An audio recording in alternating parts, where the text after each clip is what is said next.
ditadura? A ditadura é um regime político que está ligado à própria ideia de Estado. No Ocidente, com o passar dos anos, ditadura foi ganhando conotação negativa por estar relacionada à ideia de oposição à democracia. Mas isso nem sempre foi assim. Na Roma Antiga, por exemplo, o ditador era indicado pelo Senado. Um magistrado assumia a condição de ditador em períodos de crise, em períodos de grande necessidade do Estado. Após solucionada a crise, o Senado revogava os poderes do ditador.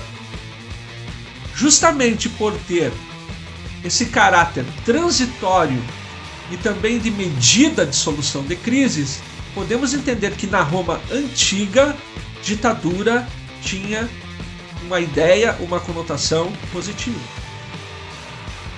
Já na Idade Moderna, surge o que é chamada de ditadura clássica, quando um grupo assume o poder de uma nação, de um Estado e restringe os direitos da sociedade. Vamos pegar um exemplo durante a Revolução Francesa com Robespierre e o Comitê de Salvação Pública. É um grupo assumindo o poder e tirando muitos dos direitos de liberdade de expressão, dos direitos políticos dos cidadãos.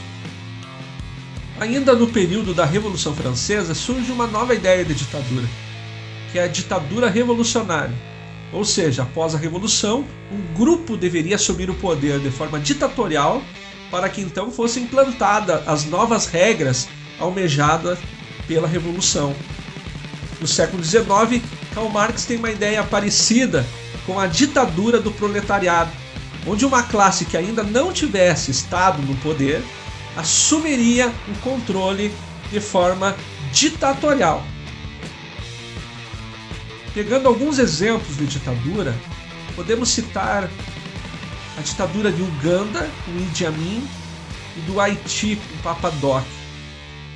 São ditaduras em que os ditadores se utilizaram de meios tradicionais. O que seriam esses meios tradicionais? A política, a burocracia, o exército e o judiciário. Esses ditadores, até por se tornarem comandantes de países muito pobres, não tiveram a necessidade de investir em meios muito sofisticados de manipulação de ideias, utilizando sim da força, se utilizando do poder policial. Outros exemplos nos remetem às ditaduras populistas da América Latina, como Perón na Argentina e Vargas no Brasil.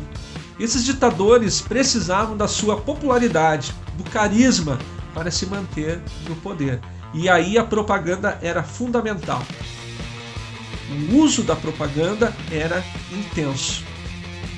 Um terceiro tipo de ditadura são os estados totalitários, o totalitarismo. E aí os exemplos são a Itália fascista de Mussolini, a Alemanha nazista de Hitler e a União Soviética stalinista do Stalin. Nesse caso, um partido assume o controle total do Estado, restringe os direitos civis, direitos políticos, se utiliza da força, o que é comum a todas as ditaduras, usa da propaganda de maneira muito forte, mas existe fundamentalmente um apelo ideológico. Ao se pesquisar sobre o conceito ditadura, percebe-se que há variações, dependendo da época e o local em que foi instaurada. Mas alguns pontos são comuns a todas as ditaduras. Em um regime ditatorial, os cidadãos têm seus direitos civis e políticos limitados. Há um excessivo, um amplo e recorrente uso da força contra a própria sociedade. E há também um fortalecimento do executivo em detrimento dos outros poderes.